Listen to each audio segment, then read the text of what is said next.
I think we can start.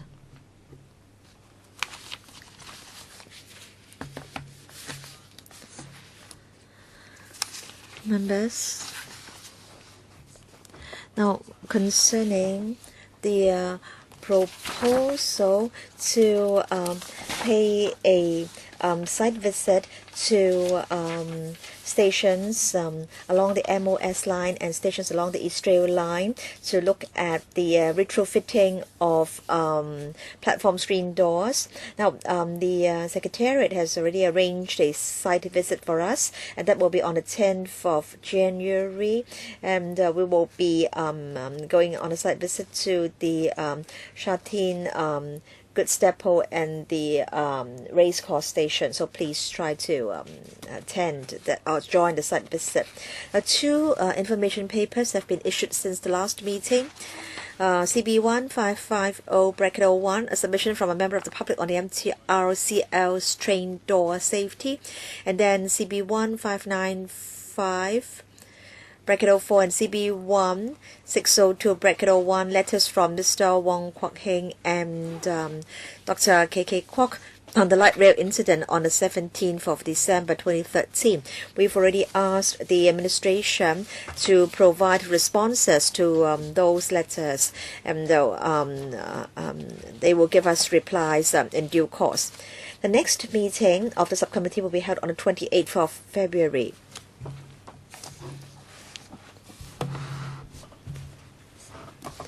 And may I refer members now to paper CB1637-01 and another paper CB1637-02, list of follow-up actions. Now we would like to propose that we should discuss the incident of service suspension of the Chang Kwan O line and the Kwun Tong line on the 16th of December 2013. Now, last time they gave only preliminary responses. We gave suggestions. They said they would be willing to consider the suggestions, and so we want them to give us full replies on the 28th of February. And we should also discuss Item 8 on the list of outstanding items for discussion, measures to alleviate crowdedness in MTR train compartments. Members, do you agree that we should discuss these two items next time? Mr. Wong, Kwok-hing, Chairman. Now, concerning the LRT incident, I wrote to you, and you said that we were waiting for a reply. I think we should discuss the LRT incident on the 28th of February. We don't want to have to wait too long. Now, because they will have 2 months to prepare for the meeting, and in fact, by the 28th of February, the incident had already occurred for 3 months. Yes, I agree. In fact, we should discuss the Chang Kwan O line, the Kwun Tong line, as well as the LRT at the same meeting. So let's ask the administration and the MTRCL to get prepared. All right, so 3 items.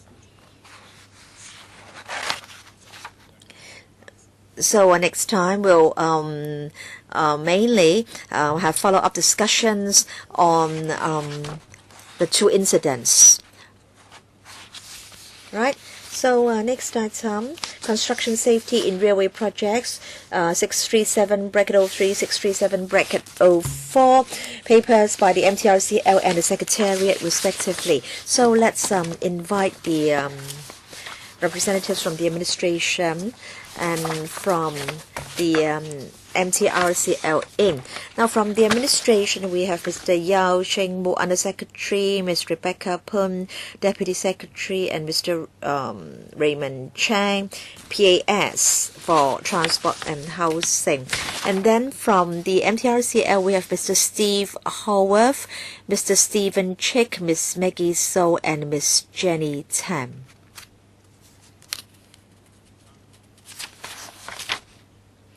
And then we have Mr. Chen and Mr. Tam from the Highways Department. Welcome. The Undersecretary, please. Yes, thank you, Chairman. So today we'll report to members our safety management measures in the construction of new railway projects. Now there are a number of infrastructural projects in progress in Hong Kong. The 5 new railway projects are being carried out and full steam. And for the 5 new railway projects, there are over 180 work sites employing over 12,700 workers. In fact, the government has been promoting safety awareness in the construction sector, and with advances in technology and also accumulated experience in the safety management, the occupational safety awareness of workers has been raised. And workers have been trained on safety. Of course, safety is the paramount concern of the MTRCL and its contractors. MTRCL will tell members more about their safety management measures. Now, MTRCL attaches great importance to construction safety in railway projects, and one accident is too many. So I have been reminding the MTRCL and the contractors to join hands to promote site safety. In fact, we hope that all those who work in the construction sector and the transport sector can go to work happily every day and return home happily and safely every day. And now may I hand over to MTRCL to tell us about their safety management and the safety measures. Yes, who would like to give us a presentation? Mr. Haworth? Thank you, Chairman and members. The Corporation has a strong leadership and safety culture with a very clear safety message. The commitment to protect customers, public, contractors and staff, and our safety-first culture and the responsibilities of each director, manager and supervisor are clearly stated in our corporate policy. Over the years, we have clearly communicated our requirements and safety-first culture to the contractors during project delivery through various channels. We have introduced a number of initiatives over the years since West Rail, and I will cover these in more detail later. We employ and work closely with competent and experienced contractors to implement MTR's Safety First culture. We have a dedicated site team to work with the contractors to ensure that all statutory requirements are met throughout their work. Together, we are working hard to implement international safety standards and best practices on our sites. We improve welfare conditions and achieve continuous improvement. The construction of 5 railway lines concurrently across densely populated districts and across the whole of Hong Kong presents enormous challenges. Many of our 180 sites are close to flats, occupied buildings, or on very busy roads and streets. MTR has worked very close with designers, consultants and contractors to develop safe construction methods with minimal disturbance to the public. Unlike high-rise construction or construction on greenfield sites, we have limited space to build our railway projects. Many of the sites are close to existing buildings, which require the project team to exercise prudent work planning to minimize impact to the residents and public nearby. Tunnel construction presents a unique challenge by virtue of the confined nature and geotechnical uncertainties. Contractors are required to execute the work in strict compliance with legal requirements, as well as the requirements stated in the International Code of Practice on Tunnelling Safety, BS 6164, for ventilation, lighting, access control, fire protection, and so on. Our frontline staff conduct joint inspections in the tunnels to ensure that a high standard of safety and health are being maintained at all times. Contractors have provided air-conditioned rest and eating areas, wash basins, toilets and drinking fountains, and these are in addition to the required by BS 6164. We are working hard to ensure a clean, well-managed and safe working environment to improve the image of the industry and to attract new workers. Adequate welfare facilities are a basic requirement to the well-being of our workers and help to address the needs of workers working under the challenging, very hot and humid conditions of Hong Kong. The contractors provide toilet and shower blocks, washing machines and dryers, and clean changing areas, clinics and canteens on their sites for the comfort of their workers. The rapid increase of construction workers created a surge in demand for all levels of the industry, especially supervisors and construction workers. The safety culture, risk awareness and skill levels are sometimes less than that of experienced construction workers. The contractors' accident records show that newcomers are more likely to be injured from accidents on site. To address this, a new worker caring program was introduced to mentor and assist workers with the working conditions and the site safety requirements and standards. In 2010, 71% of all our accidents involved workers who had been in the industry less than 6 months. After implementing the new worker caring program, this figure dropped to 34% in 2013, and this was despite an increase in new workers to our sites. Construction workers sometimes have difficulty in securing their own insurance cover, and MTR was the first major employer to provide a free life insurance scheme to benefit the families of workers in the unfortunate event of their death from natural causes. This scheme is in addition to the employer's compensation insurance, has been very well received by workers, the industry, unions and the Association of Workers' Rights. Experienced supervisors are also in demand, and there is a shortage to supervise the work. To meet this demand for MTR inspectors, we have developed an assistant work supervisors training program to train new inspectors using the existing senior inspectors' mentors to pass on their knowledge and experience.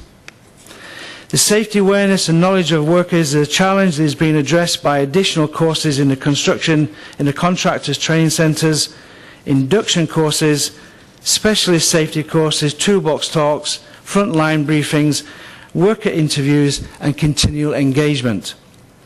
The Corporation regularly invites the unions and the Association of Accident Victims' families to provide talks to the workers and presentations.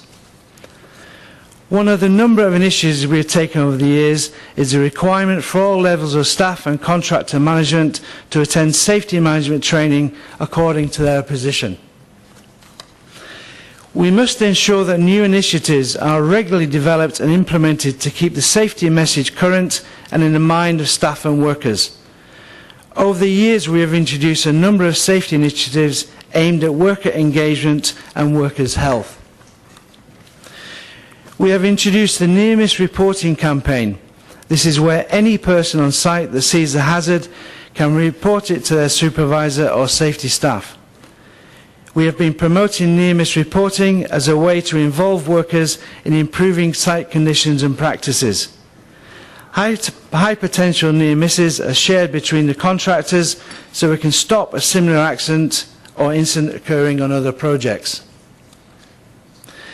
Safety Starts With Me is a campaign to remind all staff and workers that they have a responsibility to ensure their own safety and those around them. Their action can and do make a difference, and this campaign has been effective in raising safety awareness. Accident analysis shows that one of the underlying causes of accident is how workers are briefed, trained and what equipment they use. We launched the iSafe campaign to get the workers to conduct a personal risk assessment to make sure they are well prepared before they start work. The Don't Walk By campaign was very effective in involving everyone on site as safety ambassadors, and it has resulted in greater ownership and improved site conditions. Instead of leaving an unsafe condition such as a trip hazard or a loose handrail, everyone on site was encouraged to take action and rectify the condition immediately, instead of leaving it to cause an accident later. In addition to establishing clinics and registered nurses on site, we held a Workers' Health and Wellbeing Month in May 2013. Our major incident command vehicles used to tour the sites to provide free medical checks and health talks by nurses and occupational health specialists to 2,351 workers. Blood pressure, diabetes, cholesterol, BMI, hearing tests and eye tests were all conducted and results given to the workers for follow-up with the site nurse if required. Researchers from Hong Kong University also used the opportunity to conduct a survey on risk perception and safety culture. A great deal of effort has been put into engaging with the worker. Senior managers talking to workers on site and holding lunchtime gatherings to listen to what their thoughts are and how we can improve safety and working on conditions on our sites. The You Say We Act campaign shows the workers that we are listening to what they say and shows what we have done to improve. This has brought a host of good ideas from the person actually doing the work and fosters trust. The Think Before You Act display is a way of attracting attention to safety alerts and near misses on our sites. In 2012, we were the first employer to introduce heat stress prevention guidelines, which introduced an additional 15-minute break in the morning and afternoon during the summer months. Dehydration can be an issue, and in 2013, we were the first employer to provide free rehydration drinks to workers also during the summer months. We continue to improve site welfare conditions by placing shelters and rest areas equipped with seats, tables, bottled water and cooling fans throughout our sites. Finger injuries are the most common injuries on our site, and movement of load was the biggest cause. We introduced a new tool from overseas to keep riggers' hands away from the suspended load during hoisting or lowering. Our railway projects involve 91 civil and 112 E&M contractors. The challenge for us is to ensure that safety standards across these different sites, different contractors and different projects meet our high safety standards. To this end, a common safety goal is that contractors are required to produce comprehensive and detailed method statements and risk assessments for all medium and high risk work activities to plan and manage their work. Our site engineers and inspectors review the method statements and inspect the works to ensure the full compliance with all statutory requirements and the agreed method of work. Lessons learned from accidents and incidents are shared among staff and contractors. Although we work very closely with the contractor to maintain safe systems of work and a safe working environment, all MTR site staff have been empowered to take immediate action against any contractor that fails to meet safety standards. These include suspending any activity, such as those shown on the slide, that present an imminent risk to workers, themselves or others nearby. Verbal improvement notices are first given to the contractor for safety infringements, and written notices and suspension of works will follow if there is no immediate improvement. To ensure that our contractors had a safety management system which met the legislation and was up to international standards and best practices, we introduced the Det Nos Veritas independent auditing scheme. The audit has 20 elements, is conducted every 6 months and looks closely at the safety management system and the site conditions of the contractor.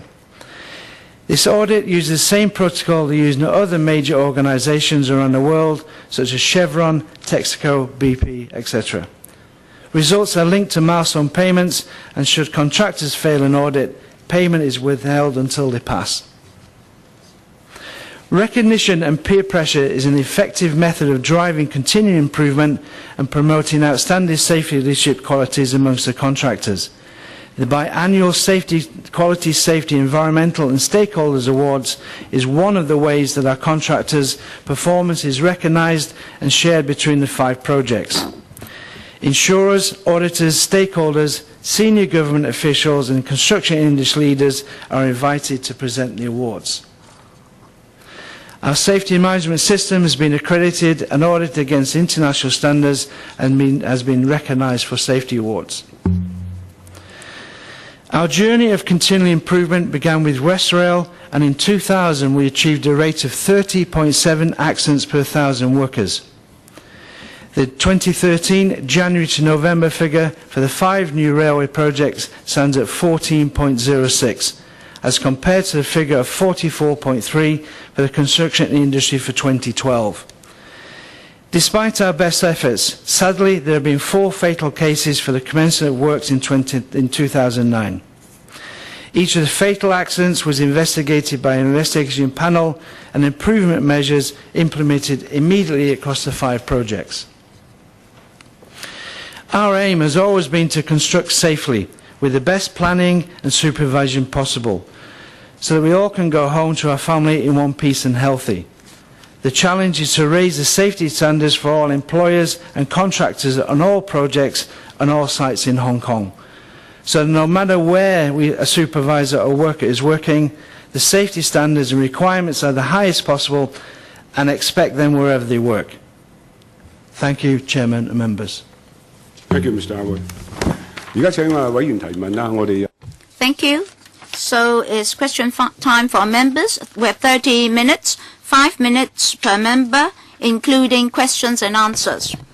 And maybe you can stop after 3 minutes so that they can answer and respond. First, Mr. Kwok-hing. Thank you, Mr. Chairman.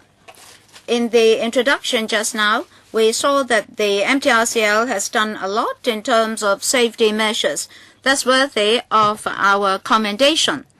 I believe other construction sites should learn from their good experience. Still, we believe there's plenty of room for improvement. So I have several questions here. First of all, from 2009 to 2013, there are 4 fatal industrial accidents. In particular, in 2013, there were 2. I'd like to ask the administration, in your paper, you did not explain the cause of the fatalities and the solutions. It seems that you are shifting the focus of the issue. Here, can you explain to us the causes of these fatal industrial accidents and how you're going to prevent recurrences? That's my first question. Secondly, in the industry, we're talking about the dredgers. A dredger can rotate 360 degrees. The driver in the driving chamber cannot look backward.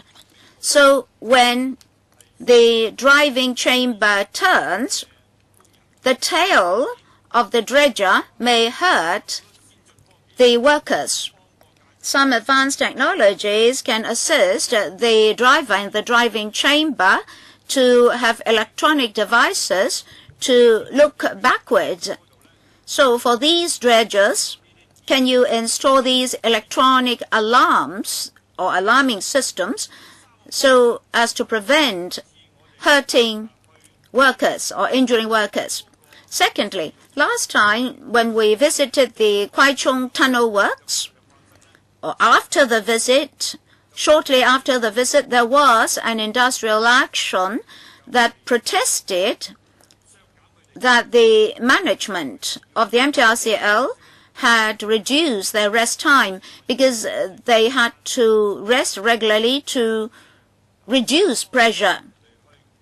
But the MTRCL unilaterally reduced the rest arrangements such that the workers took industrial action. Now, that's directly related to their safety. So 3 issues for you to respond. Well, Mr. Wong, you mastered your time very well. Undersecretary? Well, I'll later defer to the MTRCL for the details to the questions. Now, we attached huge importance to those 4 fatal accidents. So we asked the contractors concerned to immediately identify the causes and what experience have they absorbed from the incidents. Perhaps for the details, I should defer to our colleagues of the MTRCL for those 4 incidents. Then I'll answer the other questions. MTRCL representatives, 4 fatal accidents What's the background? Importance to the corporation. We have stringent guidelines in supervising contracts and frontline workers of the new rail projects to comply with any statutory requirements. And our condolences go out to the families of the 4 victims. Mr. Howard, the time is running out. We need to know the detail of each of the 4 fatal accidents.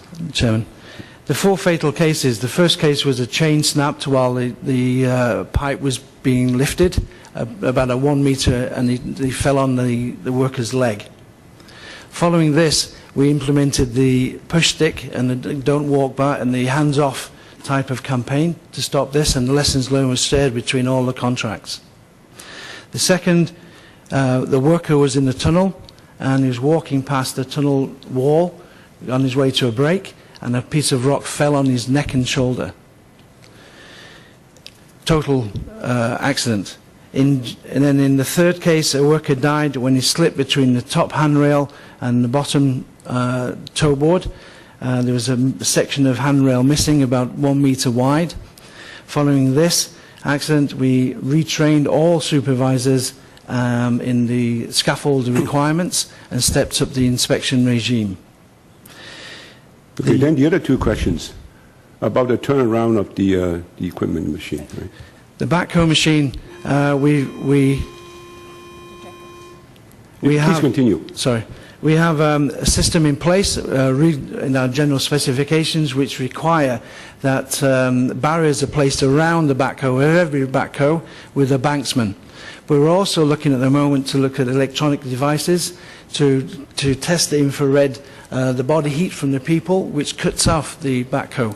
That's been trialled at the moment. Mr. Wong specifically suggested adding a device in the back of the equipment. That's correct. You plan to do that or not? We're looking at the moment. We've already got infrared cameras to show the operator. We're looking at the moment. Okay. And the third question about protests cutting down resting time.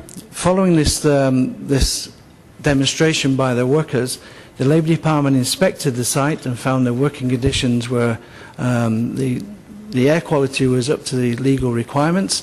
The MTR and the contractors put a lot of effort into the rest areas and the conditions of the working tunnels. So you deny that they cut short the resting time, is that it? I am not aware of any cutting down of any time at all. All right, thank you. 下一位胡志偉議員。 Right, thank you, Mr. Wu Chi-wai.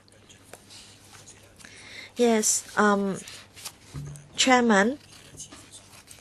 Now, according to the paper, there are sound safety measures in place. But then, as we know, construction railway construction projects have all very tight schedules. I want to know about the work arrangements. Do workers have to work overtime? So, do workers have to work overtime? And are you racing to beat very tight schedules? Is it that you are pressing ahead very rapidly? And then concerning the so-called near-miss reporting, now we can see that in recent years, the number of near misses or near-miss reports has gone up. So can we know the trend with regard to these near misses? And then I want to know what improvement measures you have proposed after you've received near misses reports. Thank you. All right, MTRCL, please. Work hours, overtime, workers having to beat deadlines. The first question, yes, please. Overtime is governed above ground by the noise permits. So they work a normal 10 hours a day, 6 days a week, 60 hours. And the underground is covered by the drill and blast pattern. They have a 12-hour drill and blast pattern, and they charge the explosives and they muck out and all of the rest of the sort of things. Workers are not working underground. So the standard 60 hours a week? My understanding is 60 hours a week. And there's no overtime? Or is there extensive overtime involved? They're given by the noise permit, and so they can't work extra hours apart from what they're doing at the moment. Okay. But I wish to clarify. So So is it that you don't have works carried out around the clock, right? Or the in the tunnels, 60 hours a week, but the point is there a maximum duration which they have to stop per day? in the tunnels underground, they work 24 hours. But it's governed by a shift pattern, as in the blasting pattern. They do 2 blasts a day, and so therefore they have to muck out, charge, and go And the into maximum and number clear. of hours per day for any worker is how long? My understanding is 60 hours per day. Sorry, 10. Sorry, Chairman. Yes, 60 In hours figures per week. The question 10 is how many hours. hours per shift? 10 hours. 10. 10 hours. 10個鐘。 OK，唔該晒。係。事故唔知 And then near miss reporting, near misses. A lot of effort has been put into this near-miss campaign to raise the awareness and trust of the workers. The trend is going up because the trust has been brought with the workers and has been more. The results are that we use performance and rewards to the workers for showing us the near-misses. All near-misses are shared between all contractors, so the lessons learned from the near-misses are shared between everybody, so we can all learn together. So you're saying the figures are rising because you guys did a good job alerting everybody. Well, Is that what you're saying? we're doing a very good job at worker engagement, and that's been our focus over the years.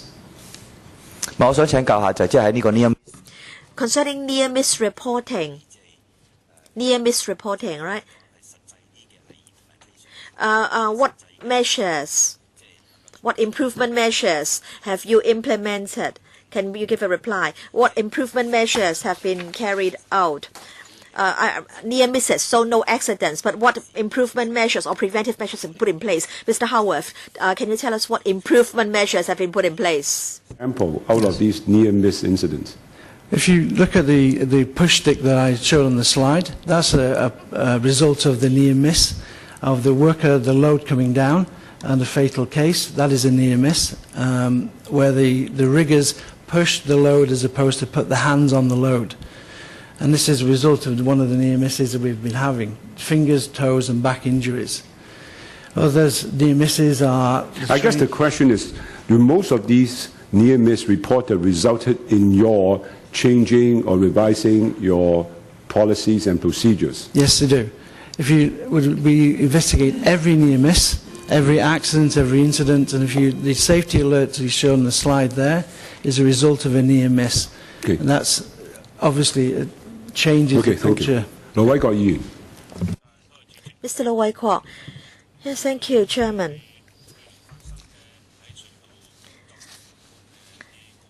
Last year, there was industrial action staged by workers working in tunnels.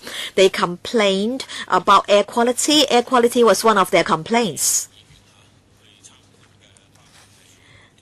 So, in fact, we went on site visits to the Express Rail project, the Kwok-hing tunnel.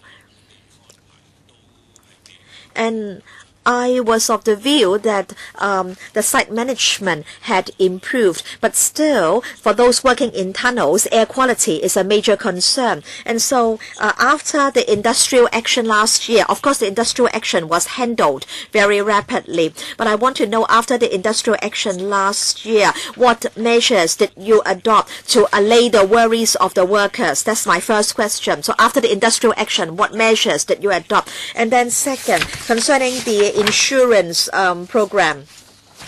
So you are the first to provide this life insurance coverage for workers. So this workers' life insurance scheme is really very good. But then, as you know, there are many layers of subcontracting. So I want to know whether workers working for subcontractors are also covered by the workers' life insurance scheme.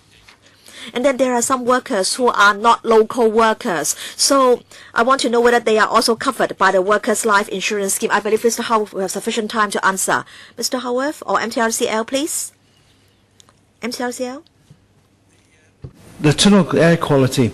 Following that incident, the Labour Department tested the quality of the air and found it to be okay and satisfactory. But we still continue to put extra fans in, and we've done this across all our projects, and also used tons of ice in the tunnels to blow across the ice to cool the temperature down, because it's very hot in the tunnels. Sorry, who tested the air quality and found it acceptable? The Labour Department, and we also... Government?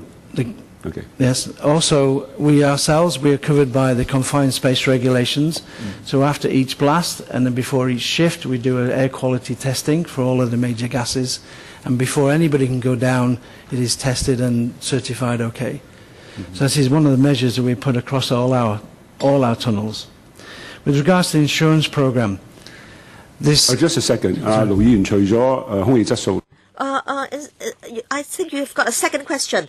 Insurance is the third question. Now, the first question is air quality. The first question is air quality and follow-up action after the industrial action. I think he has answered the question. The second question relates to the life insurance scheme. Second question, life insurance, yes. Is any person, any worker, and any security guard, any armour who enters our sites and works on our sites, whether it be subcontractors, main contractors or whatever, who have worked on our sites within 9 days in the previous 30 days is covered for workers' insurance. Even non-local workers? Local, any person, as long as they have entered and have done the training and they can prove that they've been working on sites, are covered. And this is a 24-hour health cover, so they can die, natural causes, and they're covered 7 days a week, 24 hours. 即係呢個保險就係不問嗰個 So in other words, it doesn't matter what the cause of the death is. So maybe the death was caused by illness, and still that would be covered. Is that right? Chairman, I think this is a very good scheme. 4 fatal accidents. What were the payouts? They're classed as industrial accidents and are covered by the normal employees' compensation. But in addition to that, the insurance you bought for those to cover those 4 fatal accidents, yes, what were the eventual payout to the family? The insurance scheme that we list is $200,000, which are given to the overall payout. Each of the 4 fatal families, accident families, received $200,000 for this scheme. For the employees, for this scheme. Yes. For the employees' compensation, it's up to the courts and up to the other the insurers as to. 主席係，我想跟進問嘅就係非因工作引致。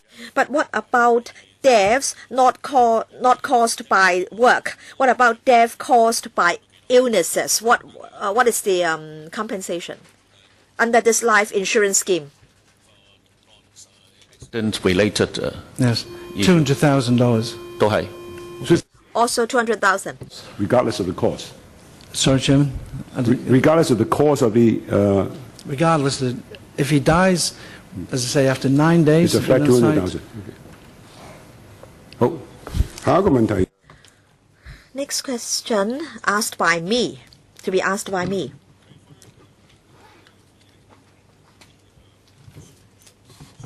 Now, in the past few years, now for injuries, XRL, Hong Kong section ranked first, and then West Island line 147 and 96. Why was the accident rate so high on the West Island line? Why was the accident rate so high for West Island line? And also, of course, Express Rail. And then 2020 to 2013 May 170, and then May 2013 to November 2013 100, up 100. So I'm talking about the Express Rail. First 3 years 147, and then last 7 months 100. And then first 3 years 147, only 1 death, but then for the 7 months 100 accidents, 2 deaths. I'm talking about the Express Rail. So why is it that for the Express Rail Hong Kong section, why is it that the number of injuries and deaths has surged? Is it because there aren't enough workers? Is it that the workers have not been adequately trained? Is it that you are pressing ahead with the project? Please explain.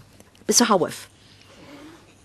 The two deaths, as we spoke about, one was the crush by the backhoe when the supervisor walked between the backhoe and the tunnel wall, and the other was the fall from between the scaffolding, and they have nothing to do with the accidents themselves. The majority of those accidents have all been fingers, toes and back sprains, slip, trip and falls, and it's due to... So I'm asking about the high-speed rail.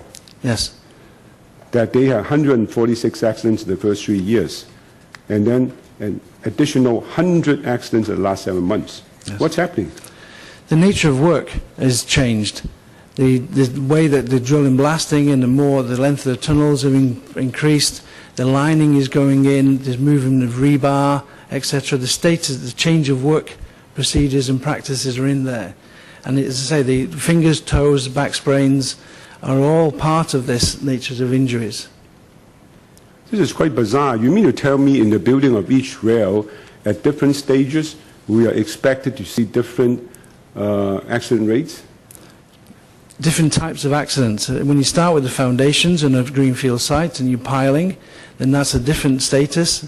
You then go through into different moving of the rebar and scaffolding and fingers and moving of loads. Then you start to work into the scaffolding and working at height. There are different stages of the projects and you go through. At the moment, we're all into manual handling of the loads and so on, and we've worked very hard on this movement to the push So sticks. it is expected in any railway project, I didn't even realize this when I was in the same business, that towards completion, the accident rate will go up? Is that what you're telling us? At different stages of the projects, there's a little change, nature change. But for the high-speed rail, this is escalating tremendously. But it is in line with the other projects as well. XRL is So do we in line. expect the West Island Line, South Island Line also, the numbers to go up towards completion? The West Island Line, all of the projects are at different stages of their completion. And So the numbers would all go up towards the last couple of months? we're working very hard to make sure that doesn't happen. So we put in a lot of effort into educating. Why is that? That's what I don't understand. Shouldn't accident rate be controlled regardless of the different stages? You just take more precautionary measure. That's what I don't understand. 主席或者係我請港鐵或者解釋多清楚少少。 Perhaps I should ask the MTR CEO to make it clearer on certain aspects. What about the length of the XRL when compared with the WIL or SIL is much longer, and the number of workers involved is much higher. As for the accident rate for the XRL per 1,000 workers is 11.8 for the accident rate. Well, I'm not comparing the accident rate of the XRL with other rail lines. I'm asking for the sudden upsurge in the number of accidents. The reply seemed to suggest that at the final stage, we might have a higher rate. But then for the first 3 years, it's only 140 odd, but then for the last few months, it's 100. That's difficult to accept. Let me supplement. Just now, Steve tried to let members understand that different rail lines are in different stages. For the WIL and the XRL, they're now at their peak. So the number of working hours of the workers in the past 9 months or 6 months were much higher in numbers because there are different job types. Therefore, the number of working hours on the work sites have been relatively higher. That's why the number of cases might have increased, but the average accident rate has remained at the same level. Of course, we are not satisfied with that level. During these stages, there are many workers working on the work site. There are suspending of devices, equipment and machines, as well as lifting of such equipment and devices.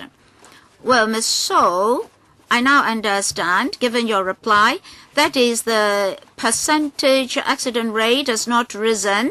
It has remained stable for the past 3 hours. So please provide us with information about the number of man-hours in the past few months and the total number of man-hours throughout the whole project in the past few years.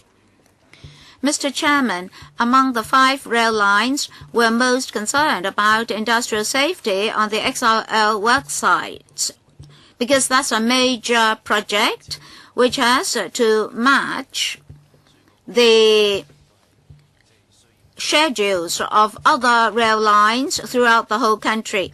So we're particularly concerned about industrial safety. A much deeper tunnel is involved, and just now a number of points were particularly emphasized. For example, blasting. I'm not just concerned about dust, but also, say, paraffin or silicon or pneumoconiosis. And what about pressure? It's a relatively enclosed workspace, so mental stress amongst workers does exist. That's why we have to be very careful about worksite safety. For the Labor Department and the industry, as well as the trade unions and construction association, we did visit work sites during lunchtime and disseminated the message of industrial safety amongst workers. We must let workers understand that they could reflect their views to the authorities and their avenues for them to air their grievances. Otherwise, they won't be able to reflect their views to the contractors concerned. And then we should ask them to attach importance to safety. So I wonder, for the XRL work sites, for those workers working in tunnels, they're under huge mental stress. They're working in a very much enclosed work environment where they cannot seek help. So did you resolve minor conflicts well in advance to avoid having industrial actions? I understand that in that particular industrial action, the workers were not concerned about wages, but meal time and rest time. Maybe through the professional sectors and trade unions, visits can be paid to these workers so that their grievances and dissentment won't accumulate, because there are all sorts of hazards in these work sites. Who will respond? MTRCL? We have regular visits by the unions coming to the sites to talk to the workers. They give presentations at our safety conference, and we have visits by the Victims Association for the rights of the families. They all come down to talk to our workers, and this is part of the You Say We Act type of initiative, and the engagement for the workers, give them the opportunity to talk to us and air any grievances they have. And this has been very, very good, productive into improving trust and improving the conditions on site. So we do actively discuss things with the unions, and they're very helpful to us. And this year we're bringing them into even more to help to see where we can improve with them. We continual dialogue with the unions and our workers on very many different levels, from the project directors all the way down to site inspectors, to ourselves go out, projects director, TC2 goes out, talks to the workers. So on a lot of fronts we're improving in that area. So you're saying you allow different groups to go in and talk to the workers? Yes, we encourage it. In terms of getting direct feedback from the workers to MTR Corporation, because you may not know everything that the contractors are doing, is there any such scheme in place? We have inspectors on the ground every day, every minute of the day. We have safety staff on the ground who are talking to the contractors continually. They're talking. But do they talk to the workers during lunchtime, sorry, breaks and all that? Yes, they're there as well. They're there to take the breaks with the workers in the air conditioning tunnel areas and the rest areas. The same canteens and same areas, and they talk to the workers. So your own inspectors do that? Huh? Yes. 鄧家彪議員。好。Mr. Tankapu? Mr. Chairman, I think the most important aspect is to enhance the sense of belonging of the workers. When I was a child, I saw a very effective advertisement involving sense of belonging. Now, when the XRL is commissioned, can you give a free one free single journey to these workers as an incentive? Well, I think they can consider that. Mr. Tony there, you raised your hand at the end. We should have concluded this item already. We said that the number of major infrastructure projects has increased, and many work sites are suffering from labor shortage. And what about those workers who newly joined the industry? May I ask this? There are certain guides or instructors. I'm worried that when there are too many new entrants, new workers, they may not be able to cope. The contractors may not be able to cope. Do you have a ratio between instructors and workers? And have you taken into consideration extra work? Is it a blue sticker or red sticker or yellow sticker? Any ratio between instructor and the new entrants? Do you have a set ratio? The mentors, I mean. Normally for mentoring, it's 1 to 2. 1 mentor to 2 new workers. And you identify the worker by an N, which means a new worker to the industry. He has a square on his helmet to say he's new, and therefore everybody around him can see that he's new, and it helps him out. Or a P, which means he's provisional, which is not new to the industry, but he's new to the site. So therefore, we have two levels of worker, and that's been this N and P has been adopted by other organisations within Hong Kong, as is the mentoring system. So they're closely monitored and assisted in every way they can. So this is what we're doing at the moment. So you're saying that at any time at any work site, you maintain a ratio between the experienced and the new at the ratio of 1 to 2? We try our best to do that, and that's what we're aiming for, 1 to 2. Well, how has the result been? I know that's what you're aiming for, but what's the result? The results are that, as far as I'm aware, that's what we've been achieving. The contractors have not said to us that showed any difficulties. And when I would go around the sites and but your visit inspectors, sites, when they go on site, have they reported that no. this ratio seems to be in place, or it was not covered? It seems that I've not heard of any problems in that areas, and when I go on site and visit the sites with the rest of it, I see the same thing happening. The N's and the P's are there, and the mentors are doing their jobs, and it shows by the reduction in the number of accidents that have been having with the new joiners that this is effective and is working. Last time we heard, you still have a huge shortage on the high-speed rail. So by the time you hire them, there may be a lot of new workers. So how do you maintain this ratio when you get the new workers in?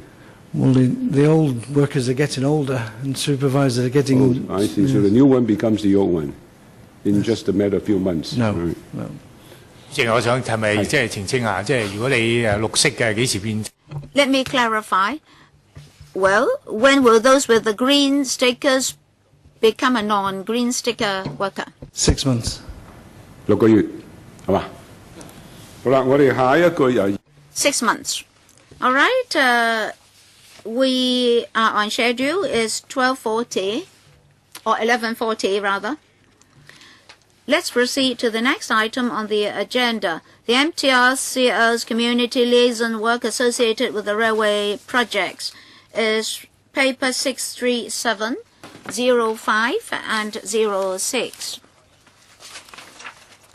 Mr. Chairman, members, Just now, we introduced the new equipment and devices and the safety arrangements and measures involved. When we construct a new rail line, apart from construction safety, we also have to take into account other elements. For example, how to communicate with the residents such that they understand that for the upcoming project, how will they be impacted. Will also absorb their opinion because they'll be the ultimate users. Therefore, during the construction period and in relation to future uses, if the residents understand more of the projects, they will try to match our effort such that our projects and the future operations will be smooth. Therefore, when the MTRCL constructs a new railway, manpower will be injected into community liaison work in the hope that the contents of the project, the impact of the project, and the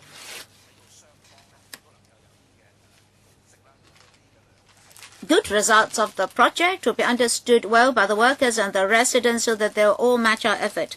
Take, for example, the WIL, which is to be commissioned in 2014. Ever since its inception, the MTRCL has attached importance to community liaison work and has done a great deal of work. Through various activities and avenues, they have set up a very good liaison network, such that when the WIL is commissioned, it will become a community railway. For SIL, Kwun Line Extension, SIL, and the XRL, it's just like the WIL will have adopted the same approach. That is, we attach importance to community liaison. Now, I'd like to defer to the MTRCL to give us more details in terms of the community liaison work that they've done. 咁剛才副局長呢都已經指出咗呢社區聯絡工作呢係鐵路公司喺推薦鐵路工程時候嘅重要性。咁而家呢就由我介紹一下呢港鐵公司喺新鐵路項目嘅社區聯絡工作。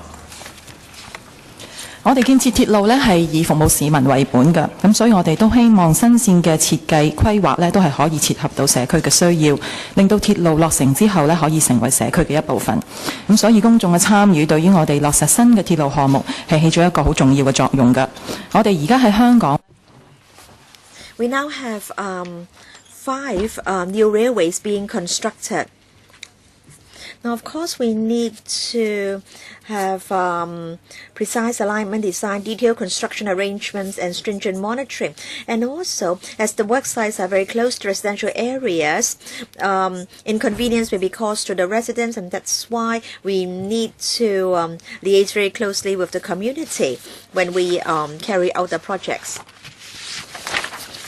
So these are our objectives. First, to facilitate the community's understanding of the nature of the construction program, the work's progress, and possible impacts. Second, we want to proactively make direct and interactive communication with residents in the neighborhood, and to build mutual respect with the community. Third, wherever practicable, we'll consider the views and concerns expressed by the community and adjust and enhance the construction method to make the railway project part of the community.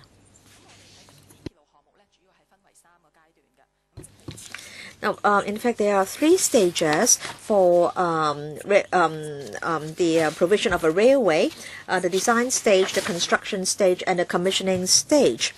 And so I'll tell you about what we do during the design stage.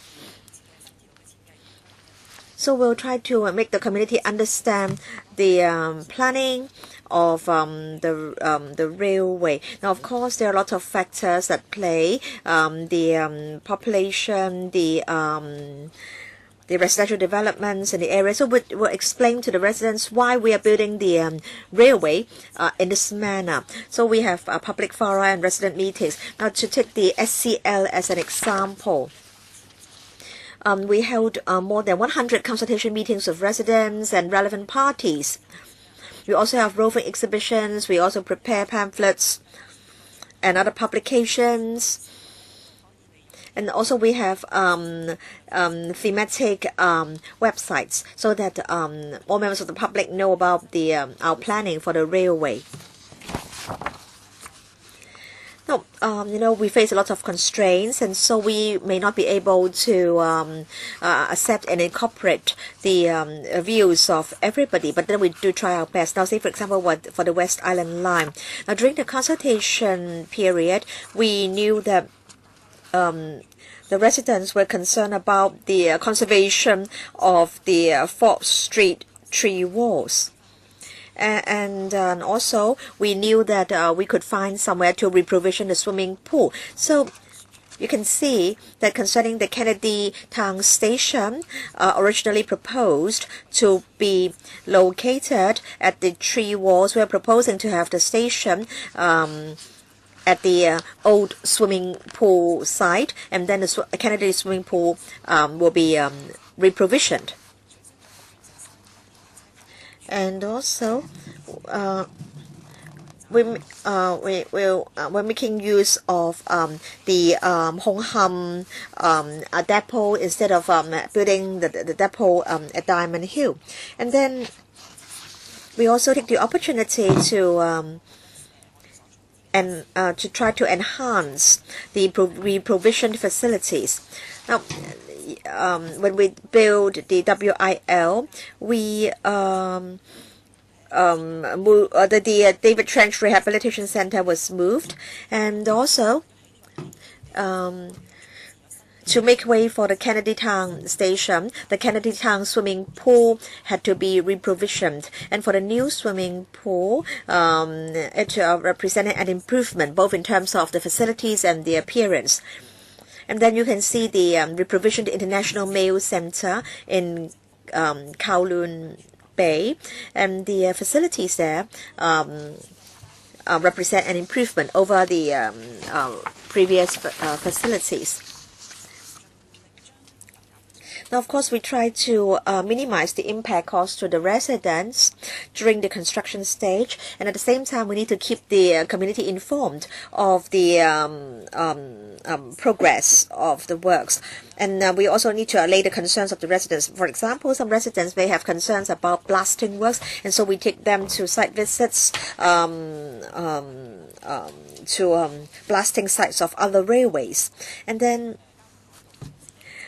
some residents are worried about traffic diversions and traffic congestion problems. And again, we have discussions with them. We take them to site visits, and we in fact are able to make improvements based on their suggestions. Now, of course, we have newsletters, pamphlets, leaflets, notices, and we also have dedicated websites for the residents. And the residents can, of course, dial our MTR projects hotline 299-33333, and they can also, of course, also visit our information centers. And on the hoardings, the contact telephone numbers of the supervisory staff are also displayed. Yes, we do understand that the residents are concerned about the impact of the construction projects on them. So we require contractors to try to address the concerns of the residents and try to minimize noise and dust nuisance. Now you can see that for the WIL, we for the first time use water to try to reduce vibration. And also we, as far as possible, try to provide fully enclosed noise barriers. Now you can see for the two photos on top, they are the noise barriers and the roof for the blasting works.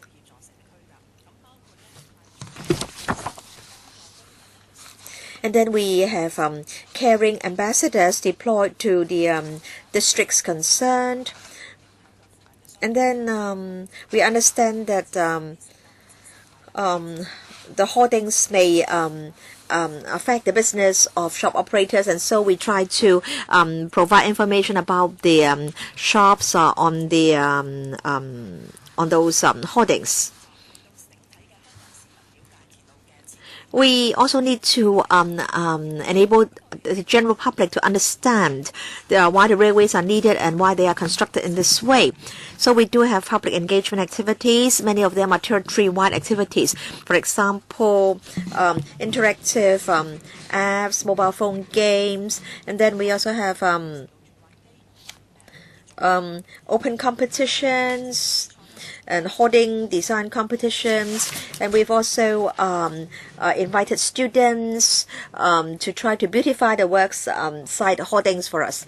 And together with the Hong Kong Design Institute and the Technological and Higher Education Institution of Hong Kong, we've designed comic strips which have been published in newspapers.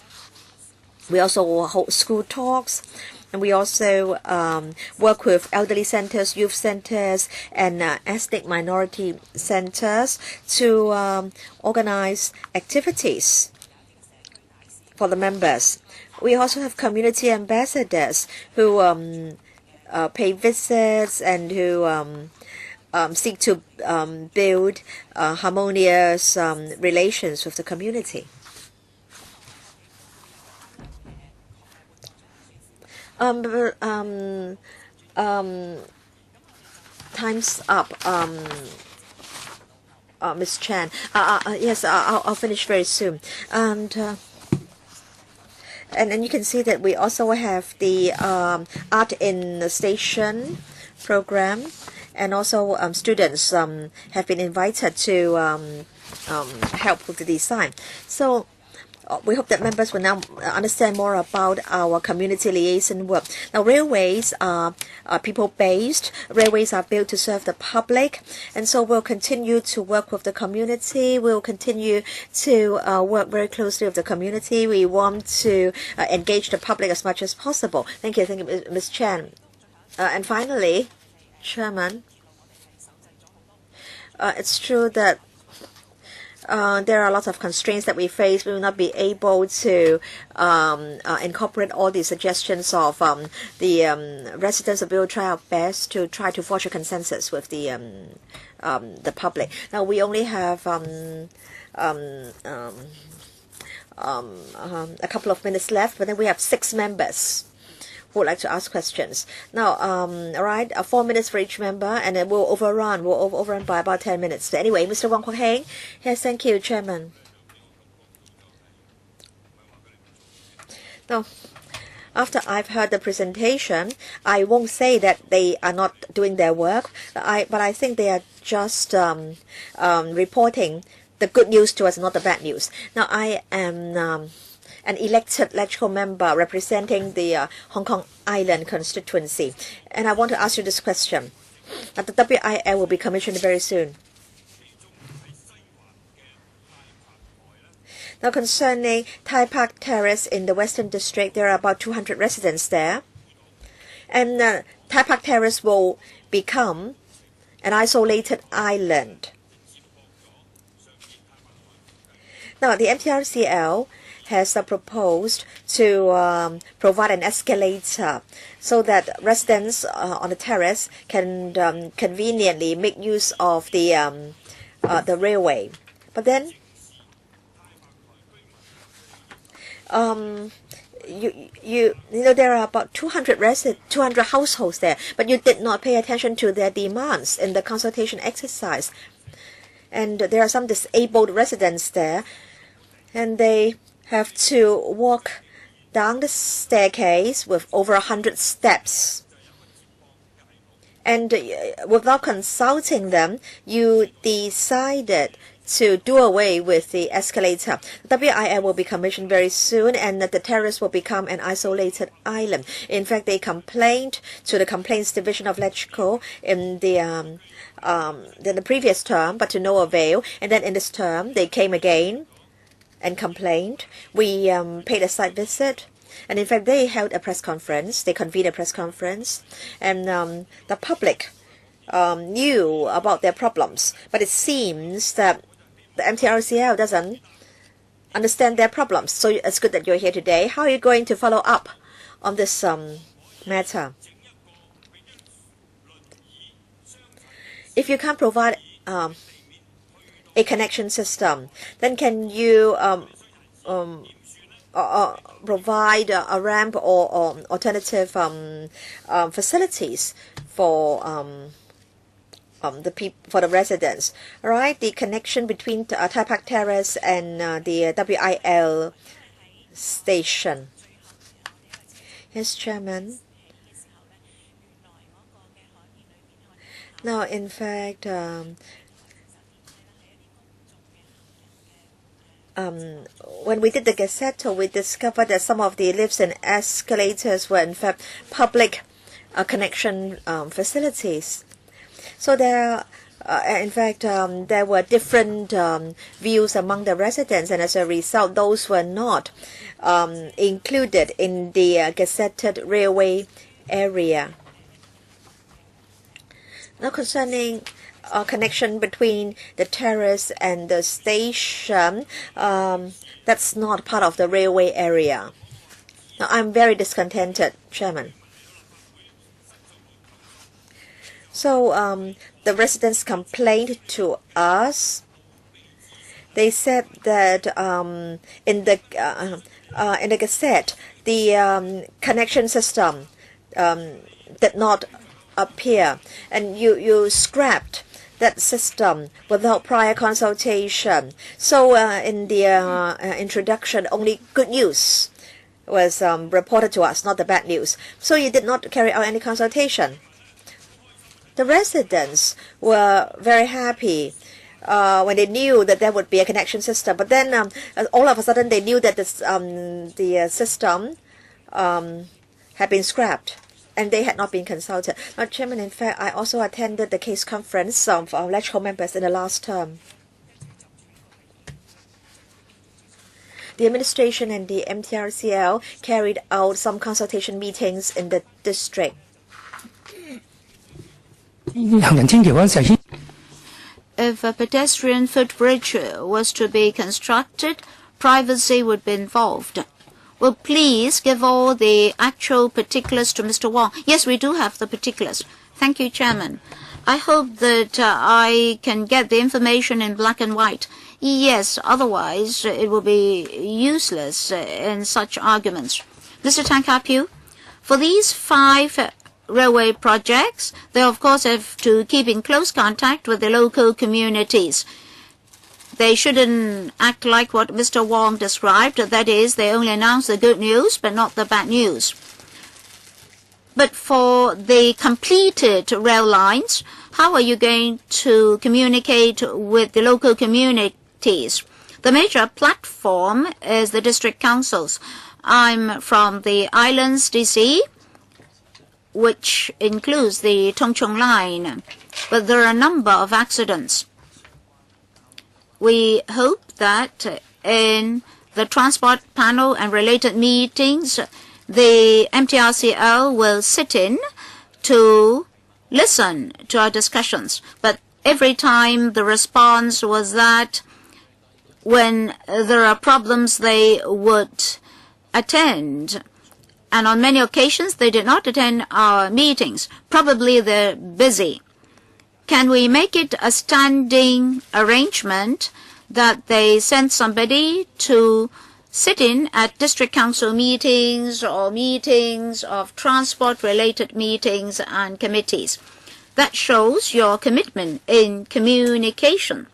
Secondly, in your report in a moment, maybe not today, you tell us the progress of the platform screen doors, the PSDs. Of course, money and financial arrangements are important.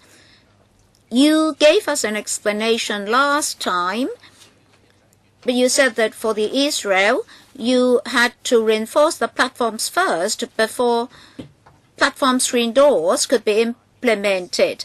And you have to carry out the works during late night. by the side of railway stations, we have residential blocks. So if you are to carry out your works in late night, the residents will be affected. So for East Rail and Manshan Rail, when you erect or install the platform screen doors, you should communicate with the local residents. Of course, nobody wants to be disturbed by noises, but unavoidably, late night works will be noisy. I have to declare that I live near the Taipo MTR station. You would like the MTRCL representatives to sit in at district council meetings? Well, they're such a wealthy and big corporation. DC meetings are conducted once every 2 months only. So, well, railways are an important element in terms of traffic and transport. So for communicating with the local communities, we'll keep in close contact with councillors and residents. Apart from council and committee meetings, we need to carry out communication on other occasions. So whenever a discussion involves railways, will try as far as possible to attend, to participate in the discussions. As for late night works for the MTR, we have proceeded to reinforce our platforms, and quite serious noises are involved. When members go on a visit, they'll witness how we mitigate noises. And then we also have an information zone in a certain corner in the stations affected, so that the residents understand the day-to-day impact on them. And we also have an electronic display board to disseminate information to the local residents. We'll keep in more liaison with the local residents so that they know the situation. Well, on that particular visit, the works were not carried out at midnight. I think you need to arrange another visit to let us understand what's the situation for late night works. Mr. Chairman, that's a very good example. At first, we're not clear what projects were carried out by the government and what by the MTRCL. Well, Under Secretary, the government is a major shareholder of the MTRCL. You should work together with them. Well, you want to have this railway know-it-all theme, and you want to have barrier-free accessibility as well. Well, I think your community liaison work is a total failure. If people want to say something to you but are unable to do so, then it's a failure. You have not fulfilled your responsibilities. Now Tamei is within my constituency. There were the bursting of pipes, and the water quality was affected. Even the fish kept by Mr. Donald Zhang died as a result of the poor quality water. I think we should set up an opposition fund. A certain percentage of funding should be used to support people to oppose you, for people to hire, say, legal professionals to oppose you. You may see that I'm absurd, but in all democratic jurisdictions, public money is used to support the opposition. You're so wealthy and powerful, you sit on huge assets and powers. If Hong Kong does not resort to such a system, there's no way out. You must give money for people to oppose you. then the opposition will be effective. And then there's no penalty.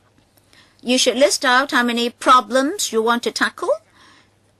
And then at the end, what problems have not been tackled, rather, you got other problems. And there should be awards as well as penalty. All right, after your examination, people may tell you, that's not the problem. So you should prepare a checklist so that we can check on you. Thirdly, let me go back to Tai Pak Terrace. You should have learned a lesson there. Tung Chi Wah inspected Fortress Hill Station and found that it would not be all right for people to walk up all those steps every day. That's why you got the improvement works. You've only got 1 minute left. Well, I don't need them answer my questions. Tai Pak Terrace does not have any commercial value. There are no MTR-related property projects either. It's purely commercial. So the government and the MTRCL have not been discharging their responsibilities. So please give money for people to oppose you. Finish. Any response? Under Secretary, a brief response. All MTR projects have a scope. Understand that local residents may have certain demands, and where possible, we'll try to do our best to entertain their requests. But some areas do not come under the ambit of the MTRCL. Take, for example, for the Sha Tin Central Line, from the MTR station up to Chiwan Shan, we have carried out certain works. Well, let us use Tai Pak Terrace as an example. Apparently, nobody has been taking care of Tai Pak Terrace. Perhaps you should conduct a case study on Tai Pak Terrace to see whether you can close the gap between you and the residents. The Tai Pak Terrace incident had been discussed and handled. The case was discussed here, and we did have an explanation for you. I think later we'll submit further information to members to tell you what we had considered. Next, Mr. Tony Dare. Thank you, Mr. Chairman. In terms of efficiency, facilities, repair and maintenance, etc., the MTRCL has maintained a very high standard. I appreciate that. But to keep in communication with the users and the local communities is very important. Well, basically, Hong Kong people attach importance to two aspects. One is the fare structure, which I will not touch upon today. And secondly, is comfort and efficiency. Well, the degree of comfort is related to the degree of crowdedness, particularly during the rush hours. So you should consult the local communities. I understand that you have done so during the design stage. Did you tell the residents the standard of design, say for every square meter, how many people should stand? I've asked this many times, but have not got any answer. If you have a design standard, say if the standard is 5 persons, then when will they adopt mitigation measures? When it's 7 persons, 8 persons, then they will enhance frequency. I think you should communicate the local communities. I didn't detect any communication in that regard. I think basically they were only adopting mitigation measures. And then will you be alerted to the future design work? That is, in future, would you design less crowded carriages? You're talking about due directions. from Admiralty to Kowloon is more crowded than in the opposite direction. So, do you have any design standard? Say, how many persons to stand per square meter? And what is your tolerance limit? Well, let me remind you that our next meeting will be held on the 28th of February, and one issue to be discussed is the crowdedness of the MTR carriages. All right, for the new railway projects, in terms of consultation with the local communities, we consider crowdedness in MTR cars. Mr. Chairman, we did not carry out consultation on the crowdedness of MTR carriages. In future projects, we'll try to use frequencies to address the problem. Say, it's more crowded in the Admiralty station. Say, for the central-bound trains, how many cars there should be, and then for the Causeway Bay-bound trains, what frequency we should have. In the past year, we have increased the number of trains by 250, particularly to target the rush hours and the more crowded stations. That is to enhance comfort.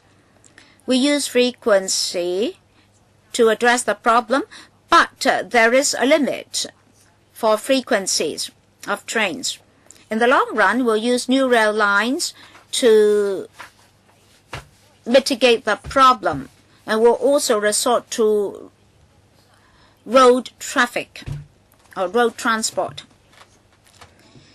And the signal systems also have a capacity, and maybe we should explain to the residents, but that may not be easy.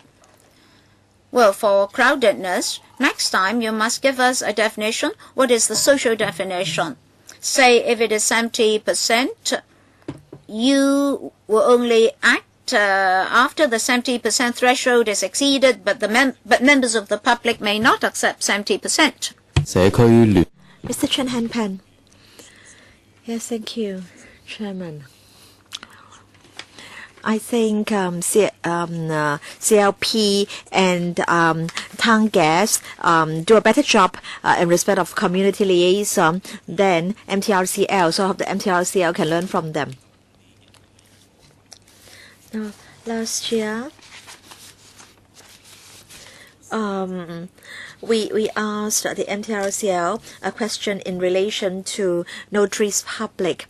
Now, when the residents feel that they have been unfairly treated and they want to seek compensation from the MTRCL, very often the MTRCL will appoint a notary public to do an assessment, and in most cases, the notary public concludes that the cracks have not been caused by MTRCL works. And so many are of the view that this notary public system is not fair. So can there be a summary compensation system, so to speak? And can you try to avoid subjecting the residents to very complicated procedures? There are simple procedures to seek compensation from the MTRCL.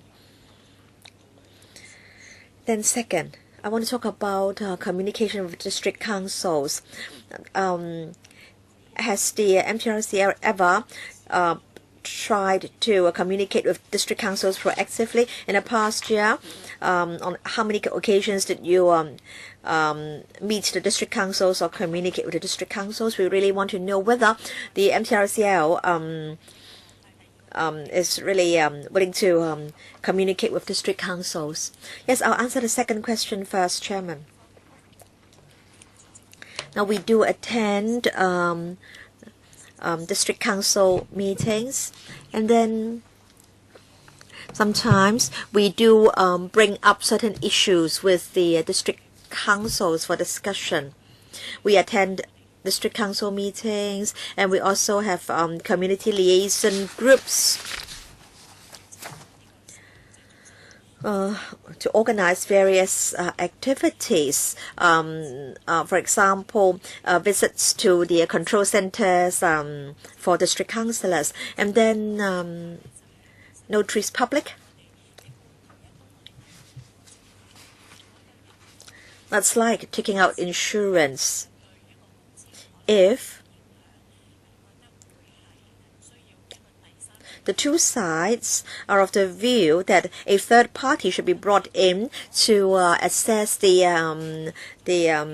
impact of the works, then of course a notary public will be brought in. But then if sometimes there are obvious cases of damage done by the contractor. For example, the contractor may have damaged some floor tiles, and in those cases, a notary public needs not be brought in. But then in some cases, it may be difficult to come to an agreement. And notaries public make their assessments based on objective data. For example, vibration records during the construction period, and these are internationally accepted insurance-related arrangements. Thank you. Mr. Low Wai Kwok. Chairman, concerning the design and the construction of the WIL, there were lots of complaints from the residents on air pollution and the ventilation shafts. At that time, I also did some assessment for the residents.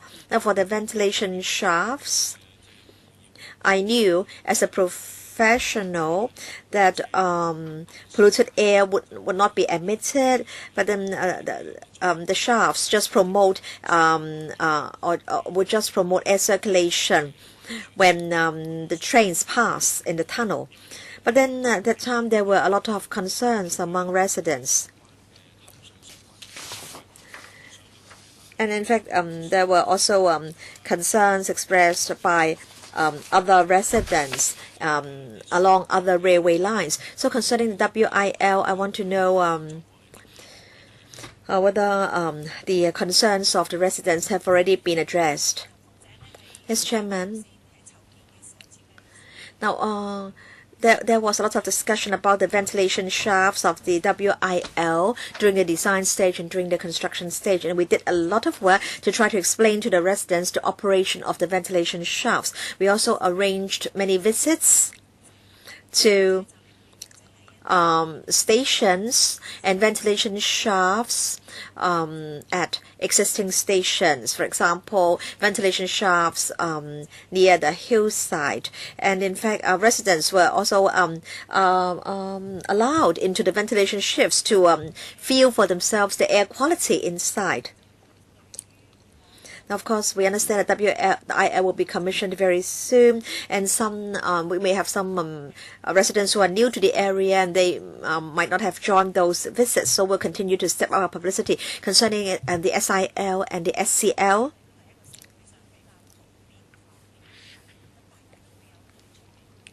Again, there were concerns expressed by the residents. Now, as we said in our introduction, comic strips were designed by students from the Hong Kong Design Institute and other institutions, and as a result, people now understand more about the operation of ventilation shafts. But we do understand that there are still some who have concerns and who haven't heard our explanations. Thank you. Thank you very much. I think we can now move on to the last item on the agenda, railway inspection regime of the MTRCL. So let's invite the relevant representatives in.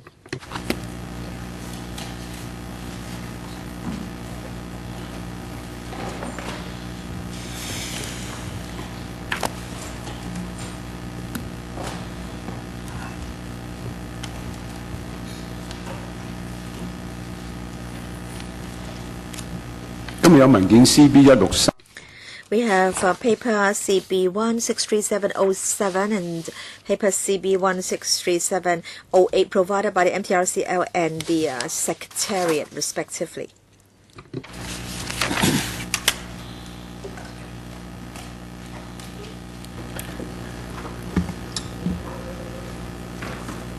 或者爭取時間啊，副局長。Yes, Under Secretary, please. Yes, I'll give a brief introduction, Chairman. The administration has been expecting and requesting the MTRCL to provide a safe and reliable service. Now, in fact, rail inspection is carried out on a regular basis by the MTRCL using the following methods: ultrasonic rail testing, visual inspection, and dye penetrant testing. The MTRCL has introduced an advanced ultrasonic testing vehicle, UTV, which can identify irregularities in the early stages in order that preventive maintenance or replacement of the rail can be conducted in a timely manner. In fact, we do carry out inspections to make sure that the MTRCL carries out its maintenance program properly. So the MTRCL would like to brief members on the advanced UTV, its functions and how it operates. Thank you. Yes, MTRCL, Mr. Wong. Yes, Chairman, I would like to now brief members on our rail inspection work and also the UTV. Now, first of all, let me say something about the design of the tracks. Now, of course, safety is our paramount concern. The tracks are built of steel and iron, but then there may be cracks or breakages. This is just natural. When we lay the tracks, we build in a safety factor. And in fact, for every 2 feet of metal or tracks, we have some hooks so as to make sure that the tracks will remain safely securely on the road base. This is to prevent the tracks from moving. So we have visual inspection, we have dye penetrant testing, and we also have ultrasonic rail testing. We've introduced a new advanced UTV so as to strengthen railway safety. I believe members will all agree that it's important that we keep on stepping up inspection. Now, and if we can identify irregularities or rail cracks or breakages in the early stages of development, then preventive maintenance can be carried out in a timely manner, and as a result, there will be less incidents and delays. In January this year, we introduced an advanced UTV. And in fact, this UTV cost us $46 million. It was procured from Australia, and it can detect very small irregularities. So, in fact, it can give out ultrasound rails every 2 mm instead of 4 mm. When the hourly speed is 30. But then for the older vehicles, the hourly speed was only about 10 km or so. So we are able to increase the efficiency of our rail inspection using the UTV. And now let's look at the components or constituents. Now, in fact, there are altogether 14 wheel probes. And we are able to inspect the rail.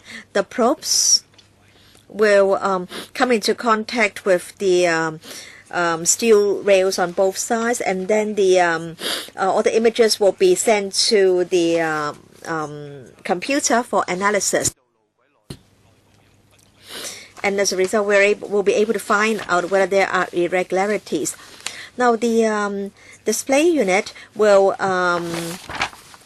show all the reflection or signal reflections, and then alerts as well as visual alerts and also audio alerts will be available if there are irregularities. Now, for example, the blue parts represent minor irregularities. The red parts represent more obvious irregularities.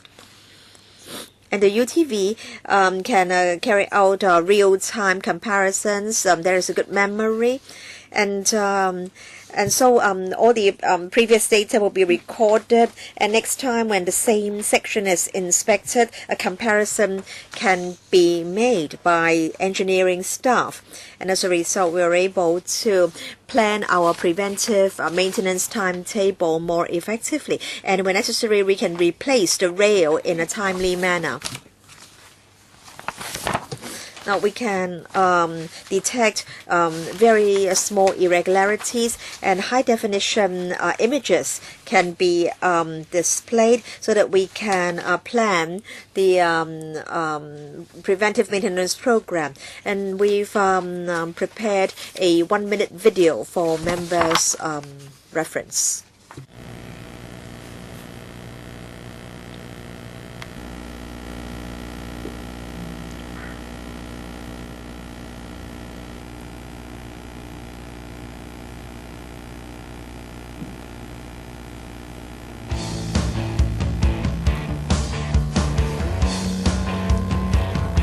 So this is the new UTV.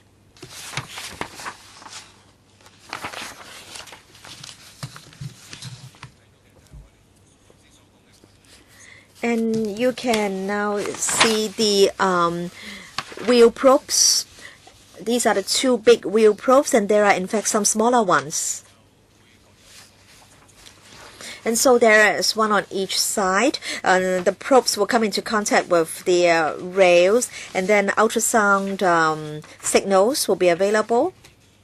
And now you can see the operator interface. And then there is a real-time comparison. And every time we complete our work, we will withdraw the trolleys, and then our work will be completed. Thank you. If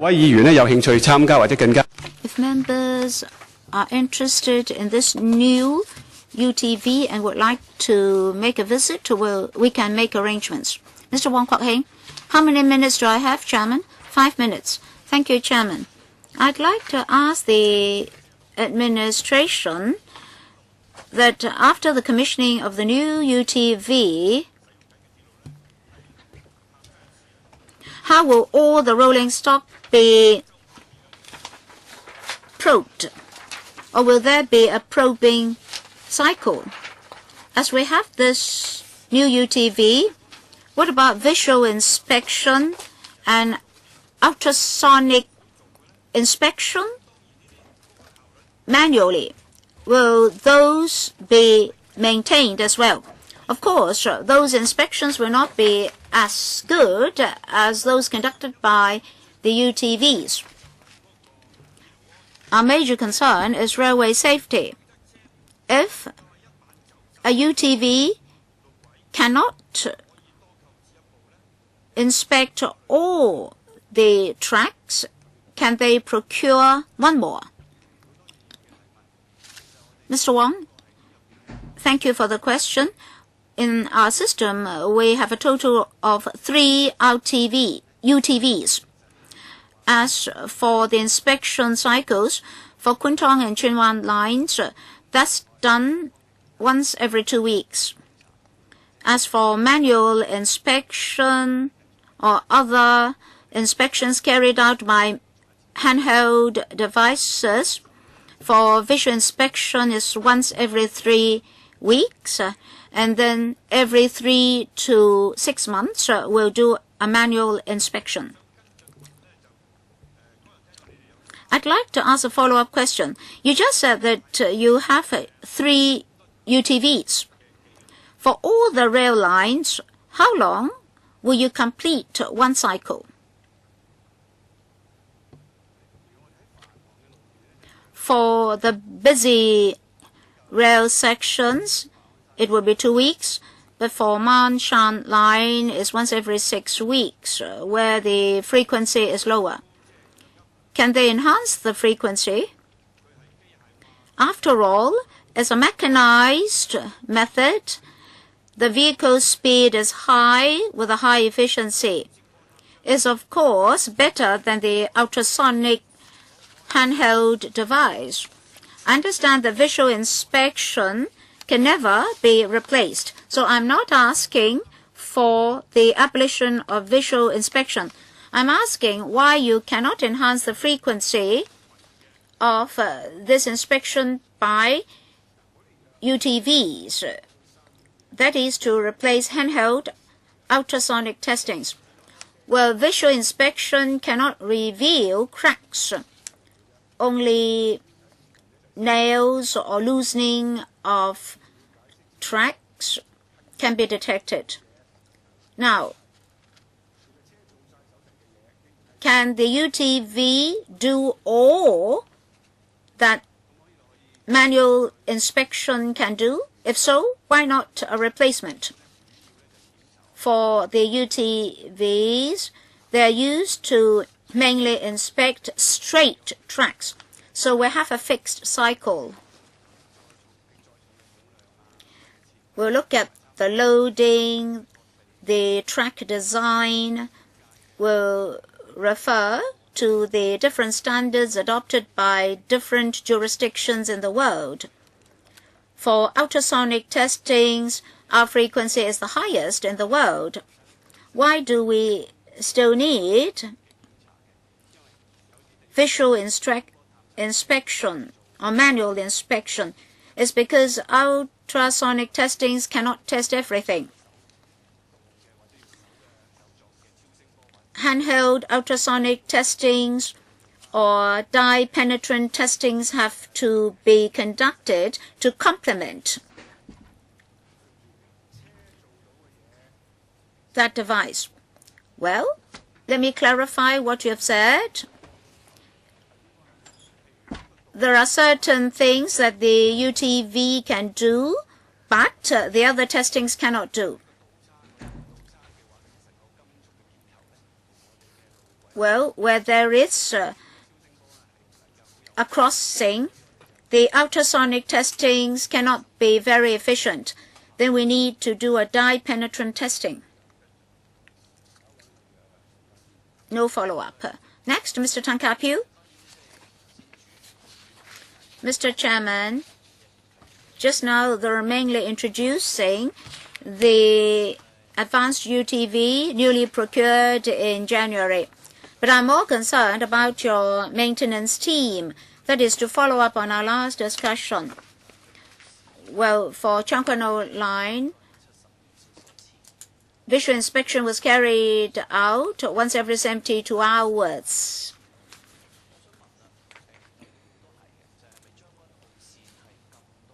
Is it that amongst all the MTR rail lines, Chung Kwan O line has all outsourced workers to carry out the inspection for Chung Kwan O line? Well, there are 4 responsible for visual inspection and other inspections, other general inspections. As for the ultrasonic testings or handheld ultrasonic testings, they are taken up by MTR staff. What about visual inspection on Chung Kwan O line? Who are those responsible? Are they all workers employed by the contractors, outsourced contractors, or partially by MTR, partially by the contractors? Yes, for visual inspection for Chung Kwan O line is totally carried out by the outsourced contractor and workers. Well, Mr. Kang, are you talking about the tracks only? Right, tracks only. Visual inspection. I'd like to know the manpower ratio. Well, we respect the professionalism of the employees. Now, you mentioned 4 of them. What about other rail lines? On the average, in terms, after taking into account the rail line length, Is it that these 4 people are more competent? That's why they are sufficient? Well, to inspect once every 72 hours would be enough. So you don't consider how many people they're using, so long as they can carry out an inspection once every 72 hours. Well, we have a service requirement. So long as they meet our service requirements, it will suffice, and we have regular supervision by our own staff. Well, I'm not being impolite. I'd want to know, in your contract, you do not specify the number of employees, outsourced employees. We require the contractor to meet our service indicator or objectives. So long as they're able to do so, it will be all right. For example, for the Manshan line, for visual inspection, how many workers are involved? How many staff members are involved? Do you know? Well, for the time being, I don't have the information. For our staff, they don't just carry out visual inspection, they carry out other testings as well. Oh, same for the contractor. They will employ staff to do visual inspection plus other work. So you are talking about 4 for visual inspection. Well, so long as they can carry out an inspection once every 72 hours, we'll be satisfied. Well, let's look at the paper produced by our Electrical Secretariat. In Annex 2, or Appendix 2 is very good. There are 14 cases where cracks occurred. Well, fortunately, none was related to Chung Kwan O line. Very good. But those who know the details will ask whether it's because of good maintenance or that the problems were not detected. Well, this is a very special maintenance method for Chung Kwan O line. Will continue to have doubts. Now, for visual inspection, we would like to know how many direct staff members are involved, how many from the MTRCL, how many from the outsourced contractor. Well, if you have less staff, then the number of hours spent on visual inspection will be less. So no problem to provide those information, no problem. Finally, a simple question from me. For repair and maintenance, I'd like to ask a simple question. Why is it necessary for the MTRCL to outsource the service? To incur a lower cost, or because you failed to employ enough people? All right, some are done by you, some are outsourced. Why outsourcing? Well, basically, in society, for railway safety, we have this concept that it's better to rely on our own people than on outsiders. Although you say that the knowledge and professional aspects are the same. We know that for outsourced inspection, they mainly do it by visual inspection and not by mechanized inspection. And what if visual inspection cannot detect the problems? And the dedication and commitment of the outsourced workers also matter. Last time, the power cable became loose. So what about the effect of repair and maintenance? Any difference between that carried out by your own staff and by the outsourced workers? I'm responsible for repair and maintenance of railway stations. We know that to a certain extent, we need professional maintenance contractors to help us. For example, for station lifts or escalators, we need rather professional contractors to follow up on repair and maintenance. And statutorily, our fire equipment and systems, etc., do need the follow-up of professional contractors. So for our stations, we deem that necessary so as to maintain an effective repair and maintenance program. Well, that's precisely my question. All inspections have to be professional. If a certain device is very professional, you may need to hire a contractor, but you're talking about visual inspection. If you train me for several hours, probably I can also carry out the visual inspection. So visual inspection is the simplest. Now, for Chung Kwan O Line, you outsource visual inspection, and now even for these automated inspections you are outsourcing. So honestly speaking, is it because you want to reduce costs? Mr. Chairman, perhaps I should supplement. Thank you for your question. For railway operations, the MTR was commissioned in the 1970s, and all along we've been outsourcing certain jobs. For railway operations, one thing is most important. That is to meet the railway operational requirements. Whether or not as our own colleagues or the contractor staff doing it, we emphasize the same point. So operationally, that's most important.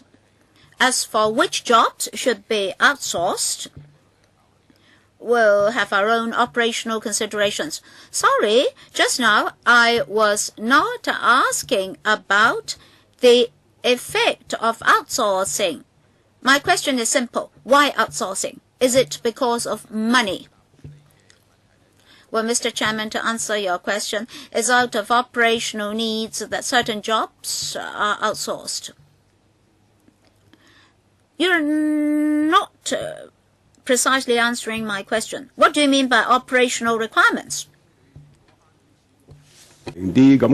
No, you can admit that you want to save costs, because if you can cut costs, then the fares will be lower. Or no, I think you outsource because the service is cheaper. We just want to know the truth. I don't think there's any harm in your telling us the truth. Chairman. No, because now when another way I often meet people on the streets who ask me why there is outsourcing. I think passengers are concerned about the safe operation and also the efficient operation of our railways. And I can say that we have outsourcing because we have the operational need to do so. Why is it that you can't just tell us the truth? I think time's up. Thank you very much. And then now we are at AOB.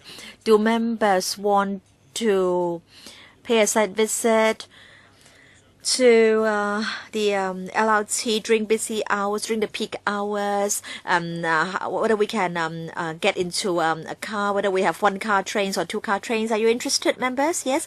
Right, Under Secretary, please also ask the Secretary to come along. I think we should go there, say, at 7:15 or 7:30.